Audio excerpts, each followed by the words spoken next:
Hey, today on Faith Rehab, we're going to talk about the symptoms of church hurt and how common it is. And it seems like it's pretty common. Yeah, and we're going to figure out why Heidi keeps calling Steve Dubs. Yeah, and why there's a rumor going around that I'm gay, and I'm not mad about it. Enjoy.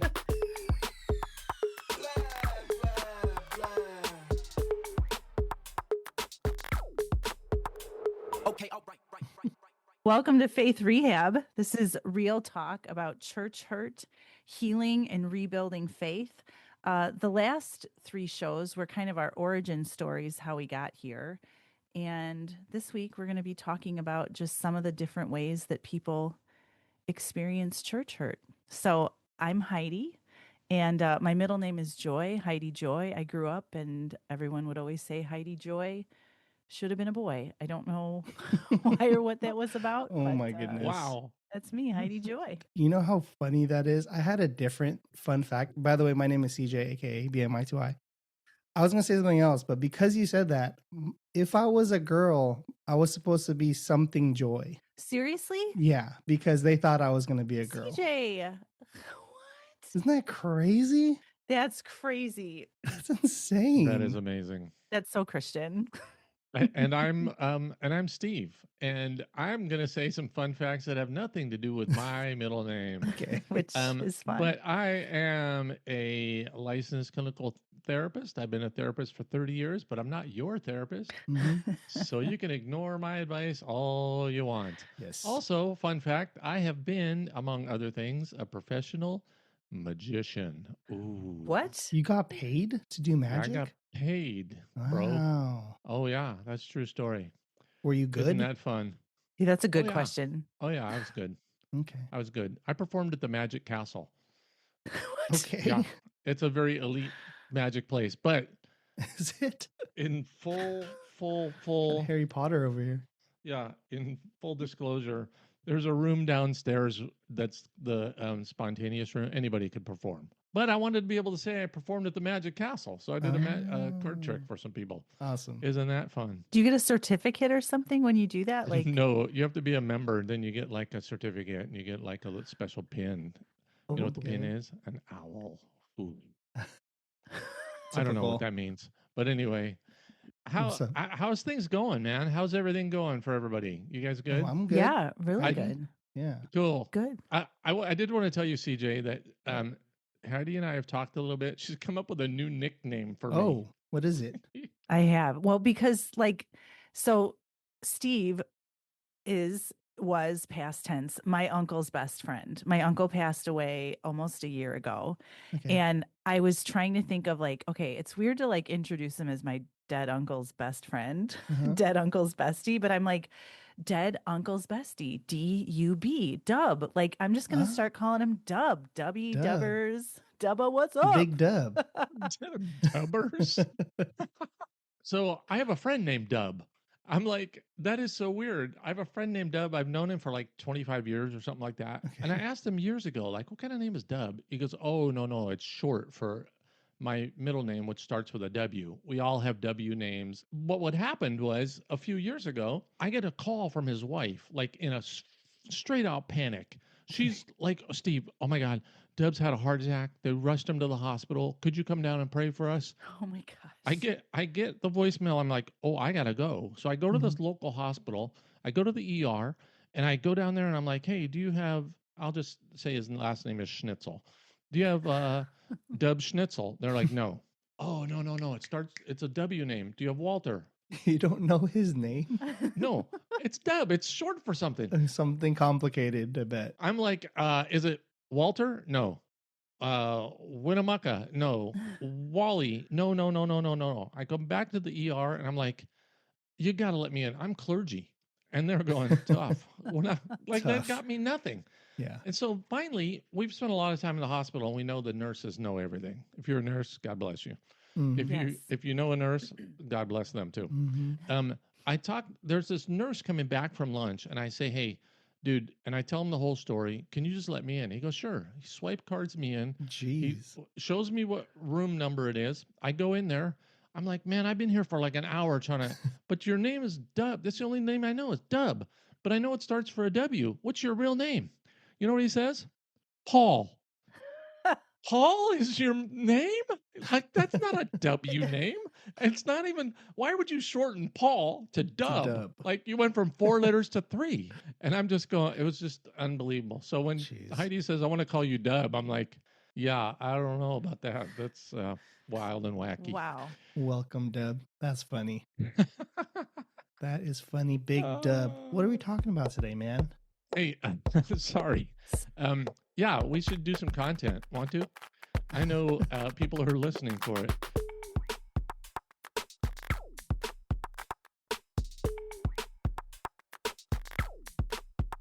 Add it up. So here's the thing. The last few episodes, we've done kind of our origin stories. If you haven't tuned in, go back. You get to hear Heidi's story in episode 1, CJ's story in episode 3, I think. 2. And 2, and mine in episode 3. Man, that And was so- you're struggling there, man. I mean, because I don't think we recorded them in that order. I think you changed it at the last minute or something. I don't know. I didn't go to rehearsal today. Sorry. And so today, what we wanted to do was talk a little bit about just in general, what is church hurt?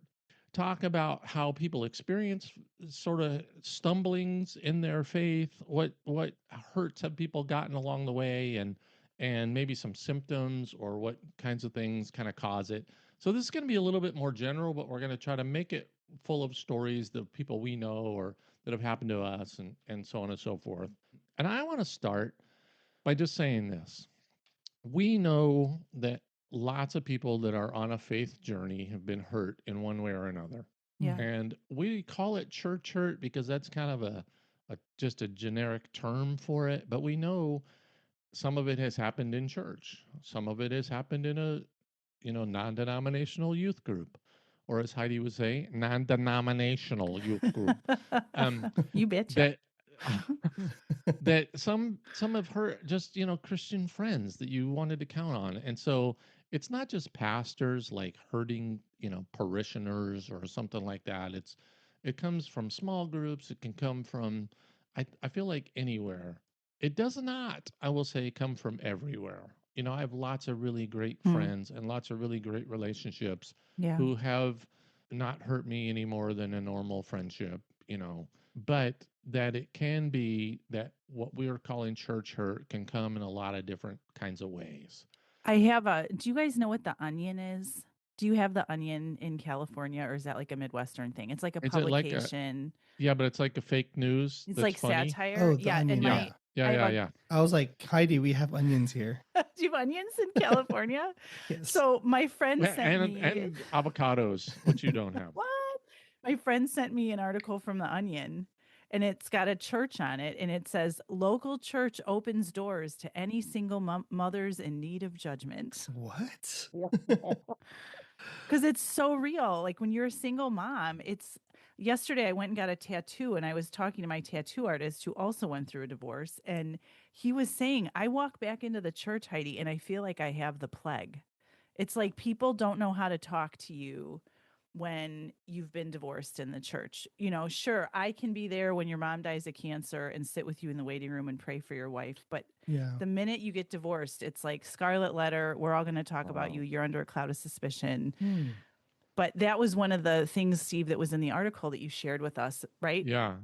If you're new to that term of church hurt, there may be things that you're experiencing that lots of people do. And, having been in the mental health field for so long and having been in the pastoral and in ministry for so long, I realized that sometimes things happen so often we give it a name.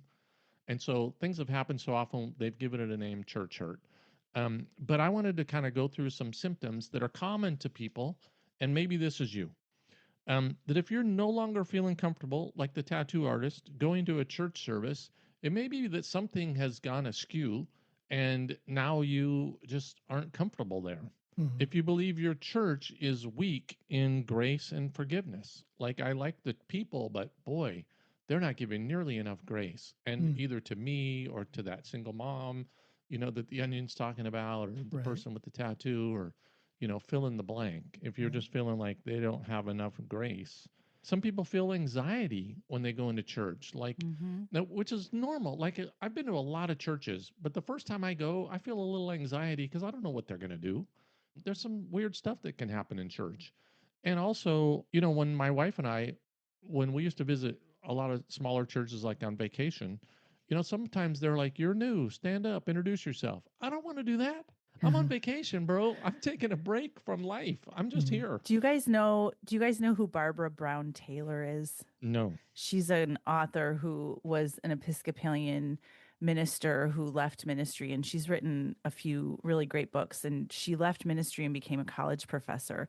And when she taught religion class, one of the prerequisites for joining her class was attending any kind of religious service, a part of any group that was different from your own, Mhm.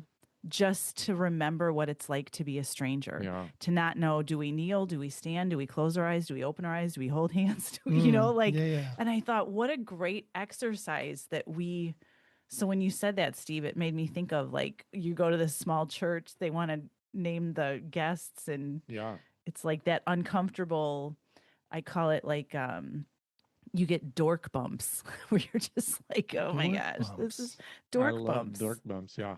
Yeah. I went to a service one time. It was a very Pentecostal. I've been in a lot of Pentecostal churches. This is not a knock on them. It was one particular church, and it was the first time I had ever gone. And there were a lot of people, there was a worship song, everybody sang, and then the guy kept playing, but everybody started speaking in tongues Mm-hmm. and Mhm. around me, and I didn't really know what was happening, and I kept trying to listen harder and harder and harder to and then because I thought maybe they all knew the song and I didn't, but they were singing it differently, like, Mhm. and so I really thought, like, why don't they put the words up? Like, I'm trying to sing along here, and so, ended up being a great church. And one of my really good friends went there for a long time. But sometimes you feel that's kind of a normal anxiety. That's a normal sort of experience. Yeah. But if it's a church that you're used to and you start feeling anxiety, like, I don't know if I can go. I don't know, how I'm being judged. I don't know any of that stuff. Yeah.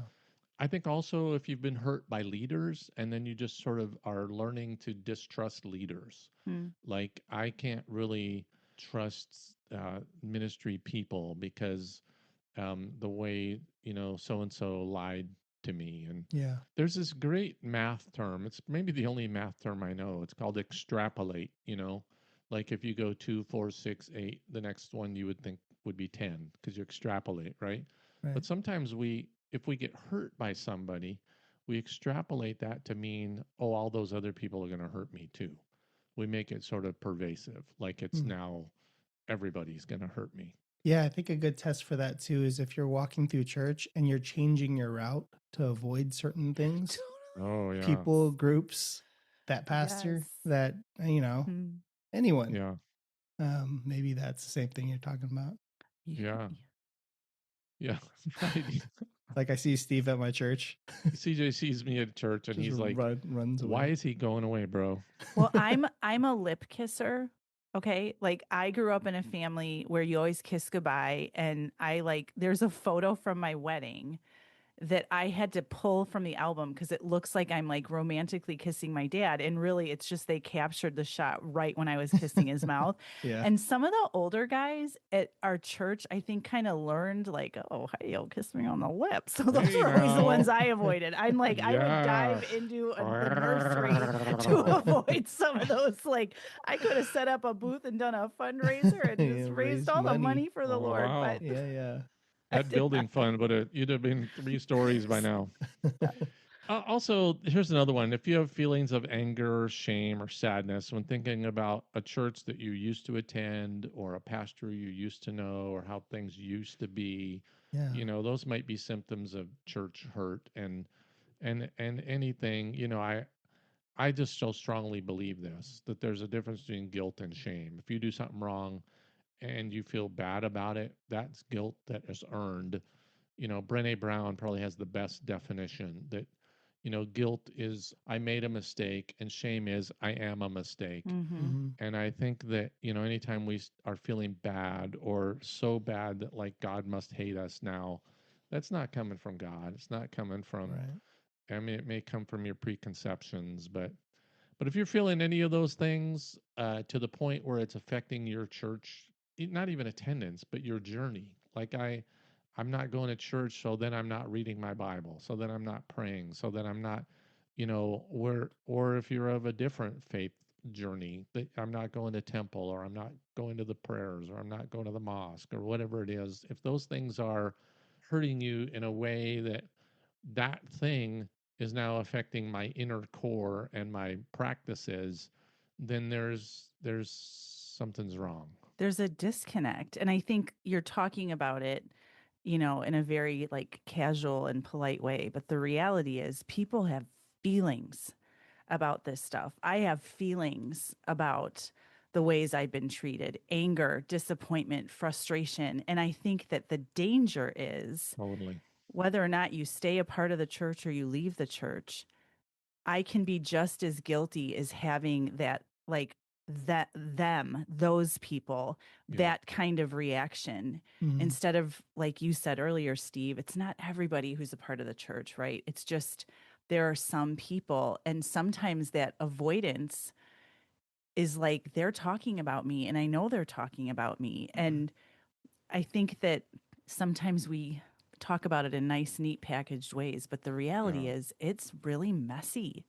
Yeah. It's really messy and heartbreaking. And I think the easier it is to access those feelings, the more you're feeling them and the more we need to work on them. Yeah. You know what I mean? If it's such a thin veneer that I can get there like at the drop of any hat, then that's something to work on. And I'm a therapist, so I'm prejudiced that I think that a good therapist can help you with some of that stuff, as well as a good friend. Long before there were therapists, there were friends and family. Mhm. And at the risk of wearing them out, get a therapist. But I think that, the smaller that veneer is to get to those feelings, boy, take that as a sign I, that it's maybe time to work on some stuff. I also like how you define those symptoms, because sometimes you think a church hurt started from something huge, something scandalous, or something Right. very material. Like, but when you were saying those things, I was thinking there was a big part of my life where I wasn't starting a small group or leading one, and I'm thinking, why did I have such a long period of time where I wanted to stay away from that? And when you're thinking back, it could be something as subtle as that, where like I didn't want to do this for so long because now I'm thinking about Hmm. what happened at my old small group, or what happened with the leaders Hmm. not supporting me. And it could be a Hmm. church hurt thing that you're kind of unburying and Yeah. and working through. I have an example of how things can get extrapolated. That this is, I don't know if it's going to sound weird or not, but when I was younger, I was in college and I had a friend who was a few years older, and he was a teacher, very respected guy in the church and in the school district, very well known, very respected. And we decided, hey, we should meet regularly, and we called ourselves accountability partners. Like, let's talk about real things, and let's, just hold me accountable on these things. And oh, great. And then I'll hold you accountable on these things. And we met Mm, probably for a couple of years. And then our life circumstances changed, and nothing, we just kind of stopped doing it. Not long after that, maybe 6 months, a year, 2 years after that, I found out that the whole time we were meeting, he was having affairs. Like, not an affair, of a few affairs. And mm, one of them with a woman up the street from me. Hmm. And did he ever talk to me about that? no. No. Hmm. Here I am bearing my soul and trusting him and hoping that he was going to hold that trust, and that I was getting to hold the trust for him. And the Hmm. whole time he was lying. And I was so hurt by that. Hmm. Now, I wasn't the one having the affair. He should be hurt by that, right? His wife should be hurt by that. That was the whole deal. Right. So then you have a choice. Am I going to blame him? And I use every example as Jimmy. Am I going to blame Jimmy, or am I going to go, people suck and I'm not going to trust anybody? Mm, And you know what? Church people suck the worst. Like, I'm never going to trust them. I don't want to be close to anybody. And so you have to kind of decide how you're going to deal with that. In yeah. in my case, I was like, that punk, and I was mad, and I actually wrote him a letter. This is funny. I wrote him a letter and told him, my And, feelings. and now you're going to read it. Go ahead and read that letter. Yeah. Dear diary. Dear Jimmy. And he was like, you know what? Thanks for bringing that up. It was such a painful part, and I was putting it behind me. And I'm like, great job at taking responsibility, bro. Um, but it was one of those things where sometimes when we get hurt, then we blame all Christians, all churches, all pastors, all small group, all whatever. Boy, there's so many great people that I know who are having a faith journey, whether they're in church or my church or whatever, that I just love. And I love that I get to be inspired by their walk. Okay, I'm curious though, because I guess my question would be what made him feel unsafe to not share the real struggle that he was in? Have you met me? Judgmental Steve. You strike me as safe, but like No. because I think that is the I don't know what the word would be, but when you're a part of a church and you're meeting with your accountability partner, and I don't like that word because it just, I don't know why, it literally makes me cringe because Oh, I think back to college, and it's not against like you and the conversations that you had with him, but when I was in college, it was like, we're going to find an accountability partner. I went to a Bible school, and it just became this like emotional conversation around let's name all the things that we've done wrong and how are we going to be accountable. But some people are in such intense pain that they're acting out in addiction, in affairs, and to sit down with someone that they have a perception of like, wow, Steve's really got it together. I have so much shame in my life. Oh, yeah. How do I say, God, because I've been him. I have sat with people who felt safe with me when I was living a life completely separate from the one that they saw. yeah. And it's because I just hadn't worked through my shame enough to feel safe with anybody, much less Yeah. myself. Right. Yeah. Well, that's a good way to put it because I think maybe it was shame driven. I don't know. I'm not inside his brain, but also I know that having raised children, that when they're trying to get away with stuff, they're just trying to get away with stuff. The shame might be when they get caught. They're not having it right until they get caught. They're just like, did is that a chocolate bar? No. It looks like a chocolate bar. No, you know what I mean? They're just trying to get away with it. So I don't know if it was shame based for him or if it was that he was trying to get away with it. But also, you bring up a great point that if I'm going to try to be available to people, the more real I am, I would hope the more safe that I would feel Mm-hmm. to other people. But that also might be casting a shadow over, my real is not their real and they don't want to show, Vulnerability or, yeah. yeah, Because Yeah. then what does that mean? I mean, I admit this, and then what? right. Then I'm going to burden Steve with this information, and I'm not even ready to leave my marriage yet. Like, Yeah. I would say I totally agree. If you have an accountability partner and one person is not going through something so big like an affair and you're expected to just tell it all, I see how there's a wall there that's hard to break. And I see that in adult small groups more often where you're trying to share something and everyone says the Christian answer and no one says anything of value really. They're just saying the thing that will keep their ego intact or something. And that could be a sense of like a part of church hurt where you can't be vulnerable, especially with your brothers and sisters in Christ. And why is that? Like, why does it become such a big thing? Now, we could talk about this at another podcast, but I had my years in recovery and 12-step programs and stuff like that. And when you're in those circles, it's so much easier to be vulnerable. And a lot of them are not Christian. They're just trying to get through the next day of addiction, of drugs, of porn, or whatever.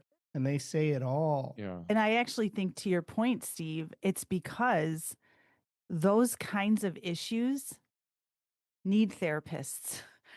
And a lot of people, a part of the church, are not even qualified to have these hard Yeah, that's true. conversations that Yeah. are so nuanced and layered. Like, yeah. Yeah. So let me Yeah. speak to having been a pastor Yeah. and a therapist. And I This was is a good. therapist first, But one of the things that I know, when I went to seminary, I took 2 counseling classes. And then I got a master's degree and did, thousands of hours of practice and then got licensed. Most pastors have really great hearts and really want to help. And I think lots of people in the church have great hearts and really want to help. Mm-hmm. And I think that most pastors are not fully trained to do for themselves, but especially for other people, what a therapist can do because of the nuances and because of the how do I get you from A to B to C, is the work that a therapist learns and practices and gets consultation and all of that kind of stuff. And so if you're trying to save a few bucks and go see your pastor instead of a therapist, spend the bucks. Like, go get a therapist. Your pastor may or may not be qualified, may or may not be good, may not be, able to help you, even though they're going to want to. And Mm. Lord knows they're going to want so badly to do it. Mm-hmm. And since we're talking about therapists, this is probably going to get me shunned from every denomination. But here's the way I would tell people, because people will ask me, do you know any Christian therapists? And I would say, yes, I do. But if you have a choice between Christian and competent, take competent. Yeah. If you get one that's both, great. Jackpot. But it doesn't have to be a Christian if Right. it's someone who's competent, because they will honor your faith journey. They will honor the strengths that you find from your faith and your church and whatever else is part of your journey. But if you have a choice between Christian and competent, take competent. Yeah.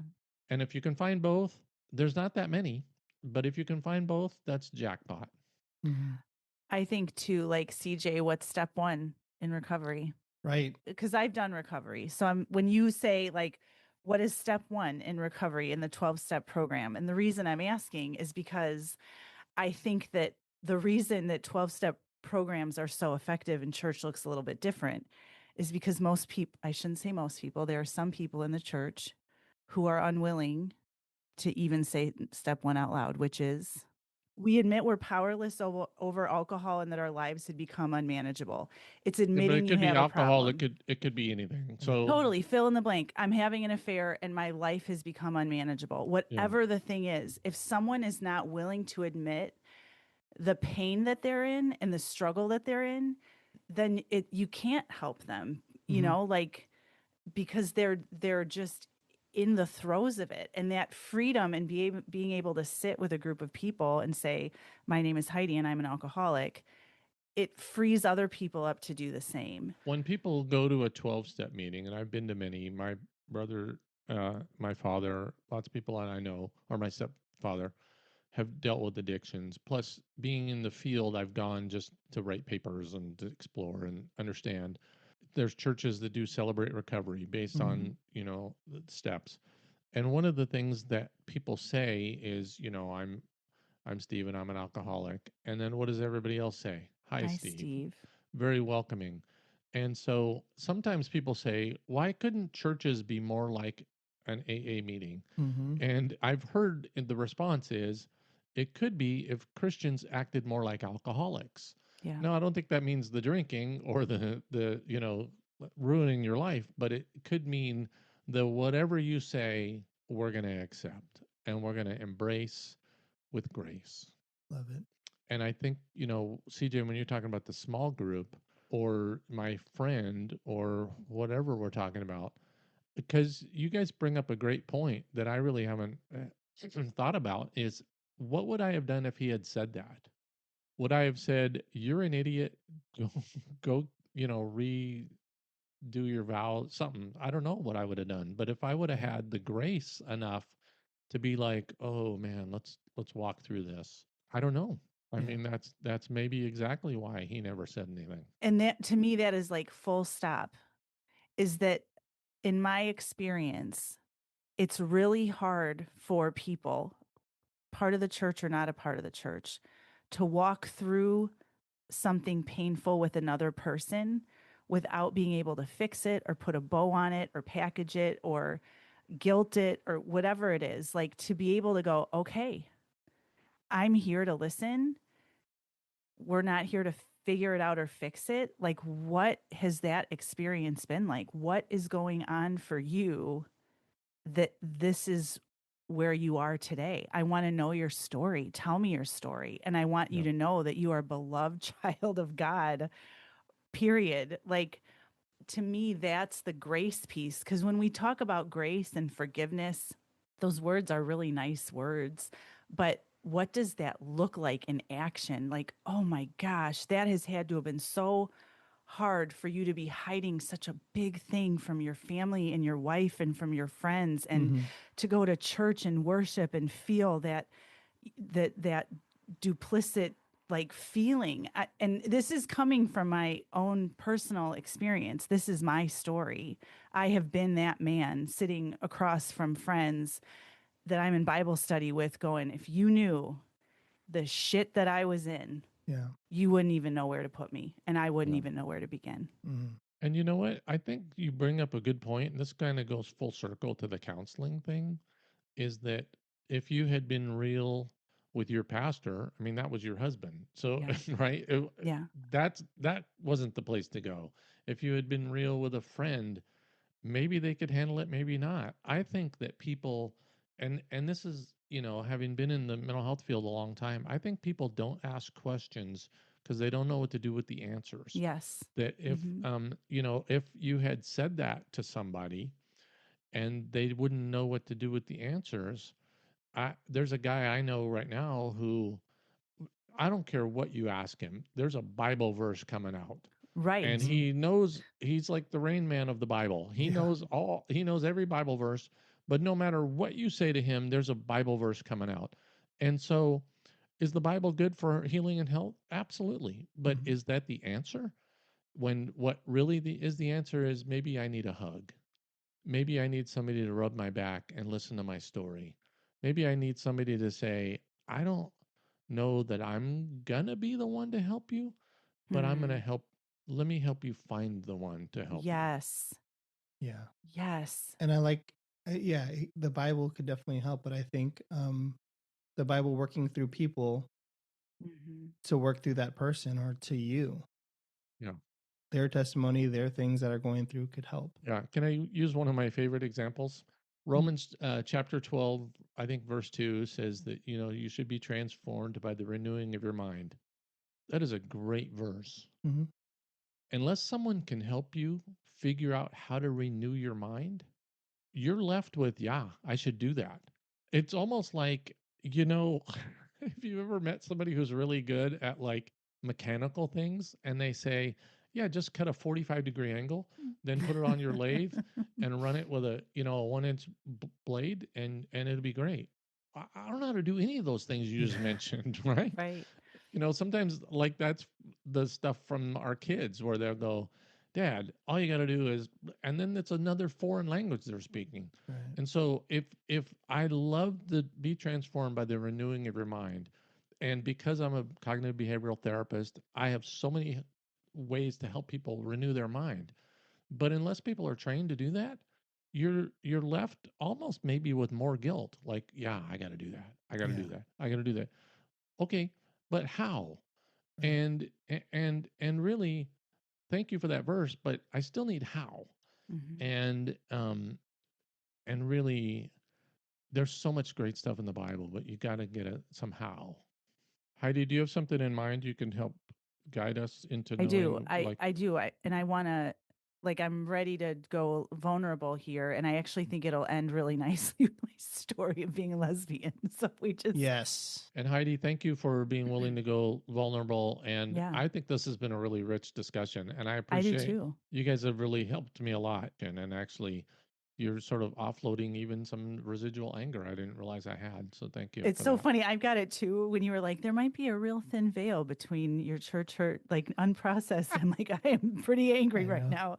But there's Maybe we need a therapist. Let's get a therapist on here next time, and we'll, seriously, do you know any good therapists that are competent? if you need, yeah, I guess, part of being able to have this conversation is real talk, right? That's what we say. It's real talk about church hurt. And I've said this in previous podcasts. I know that sometimes I've been the one contributing to that church hurt.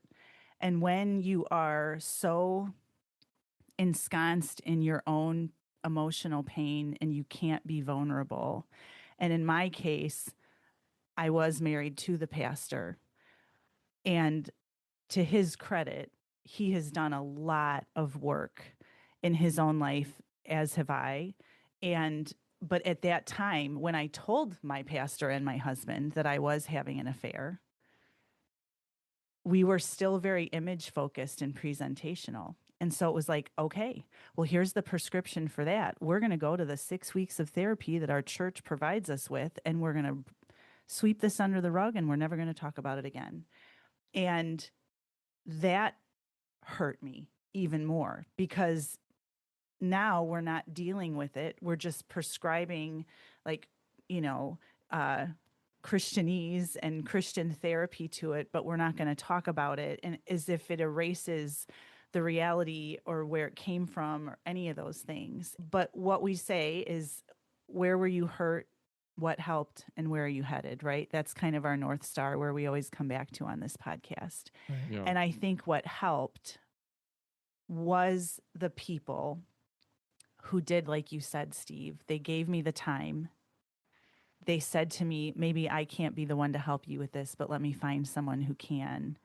I think people in recovery for addiction, people who are having affairs, that takes a long time and a lot of patience and grace and support to work through those things. Yeah. And it's not neat and tidy. It's not like, let's check the boxes of 6 weeks of therapy and we figured this out. It's like, Right. we are messy human beings trying to work towards something that just sometimes feels impossible. And when you hear other people's stories of like, well, I had a woman stop me at Walmart and she goes, I cheated on my husband and we worked through it, and it's like, good for you. That's not my story, because I wasn't there yet, And so sometimes people with great intentions who are really sincerely trying to help Mhm. stop the bleeding and hold you and pray for you and be there for you.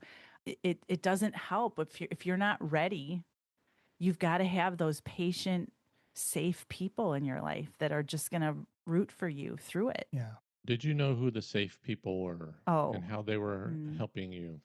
yeah, my uncle, Rich, who we lost last year, he was the safest person for me. Yeah. And he just never told me what to do.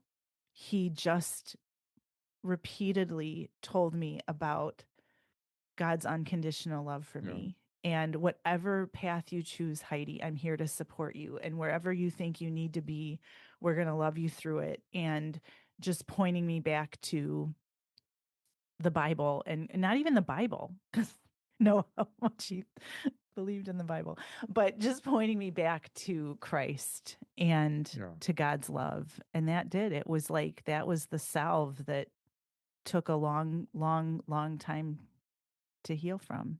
And now you know why I wanted to be his bestie. The dub. Yeah. I was gonna say, for the listener who is now identifying the church hurt but doesn't have a safe person. Mm-hmm. Fortunately, I feel like we all have a safe person, even to each other. Steve is my safe person. What if you don't have one? Most everybody has somebody who's a little safe. And we only know if they're more safe by giving them a little bit more. I worry about the people who go and like tell me everything about them in the first 15 minutes, because I'm like, red flag. You need to like keep stepping. But if I've given you, 10%, and I need to see, what are you going to do when I give you 12? Are you going to be trustworthy with 15%? Yeah. And so on. Yeah. But I hate to say that I'm wrapping a bow on it, but one of my favorite stories, and this is not for people who necessarily are hurting, it's for people who are around folks that are hurting. Because if you know the story of Job, if you don't, please go read the story of Job. It's really great, although it's really tragic, especially in the first like 2 chapters, where he loses everything. He loses all of his riches. He loses his children. He loses his barns and his riches and everything that he has. The only thing that's left is his wife. And his wife, after they lose everything in a really dramatically small amount of time, his wife says to him, "Why don't you curse God and die?" So, of all the supports he could have had, that's the one he was left with. But he had two friends, and the two friends came to him and sat with him, and they sat in silence for an entire week. Friends, I'm telling you that if you know somebody who's struggling, you may need to go and sit in silence. That's And so they good. sat for an entire week. Listen, I couldn't do 7 minutes. They did 7 days. And and at the end of that time, because this is the second part, at the end of that time, they started to give him advice. And he says, in one of the versions of the Bible, he says, "Why did you abandon the ministry of silence?" And I Mm, love that as someone who's a therapist to go, sometimes the most helpful, amazing, healing thing I can do is shut up Yeah. mm, and show up. Yeah. And and I know we all know people that have church hurt as well as other hurt. We've talked about affairs, we talked about addictions, we talked about other kinds of stuff. That sometimes the best thing we can do, oftentimes, maybe every time, the best thing we can do is show up and shut up. mm. And maybe that means you bring a plate of brownies. Maybe that means you just say, let's have coffee and talk about something else. Let Yeah. me, sometimes it's just so helpful. And so Let me I don't want take your to, kids so that you can go for a walk. Let me, like there's just so many practical things that we can do that don't require any kind of money or Expertise. knowledge. Yeah, Yeah. just like yeah, I love that. The ministry of presence is a powerful thing. So yeah, good. absolutely. That's really good. Well, listen, this has been a great discussion, and I feel like we should wrap it up. But we just want to remind you of two things. One is that some of these symptoms are so common, and we get hurt from lots of different ways. The next episode, we're going to really talk about things. As Heidi said earlier, we talked about what hurt, what's helped, and where you headed. And the next episode, we're going to talk a lot about kind of what's helped people. Like if you're feeling like, yeah, I got that, now what? Well, spoiler alert, tune in next week or next Yes. session here on Faith Rehab. I can just jump right in. Nice bracelet, Heidi. Thank you. Heidi Joy should have been a boy. I'm wearing my pride bracelet. And so my ex-husband and I, we've been separated, divorced. We moved in together for a year to try to work on things. We got completely divorced. It's been like 5 years. It's been a long journey. And he's a pastor again at a newer church. New to him. It's not the one that we were part of. Yeah. So I have a question before I tell this story. I need to know, and CJ, how old are you? Am I allowed to ask you that question? I am 38. Oh, you're older than I thought. Yay. Okay, so you're 38. Steve, you're almost 6'7". 6'7". Every episode we have. You know that. what? His kid, we went to Home Depot the other day and his kids said, "Steve, how old are you?" And I said, "I'm 66." And they're like, 6'7". See, they know So it's much. coming. Yeah. So this is like, to me, this is a generational question. Like Okay. CJ, if I were to ask you, like, if your wife is going out with her friends that are women, Okay. how would she say, like, I'm going out with my women friends? Or She would say, I'm going out with my friends, or just name them. I'm going out with Cindy, Lynn, Eileen. like by Just name? by name, yeah. Okay, Steve, what would Susie say if she's like going out with women friends?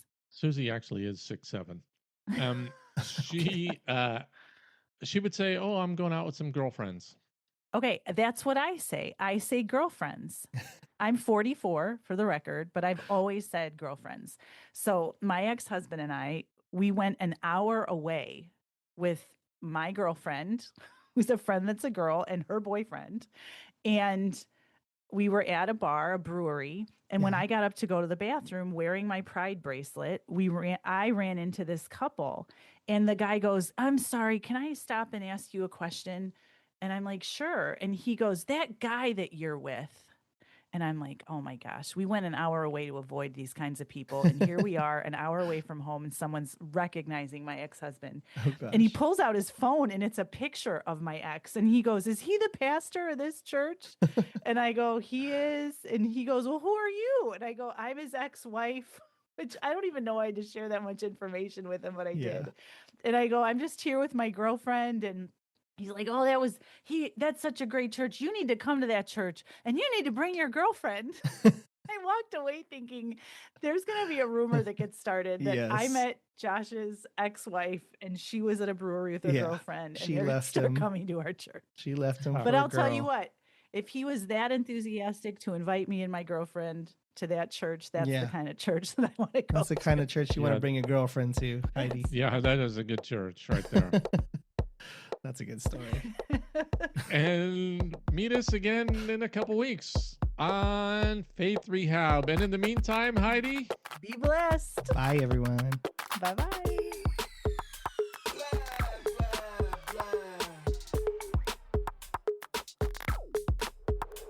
Okay, all right.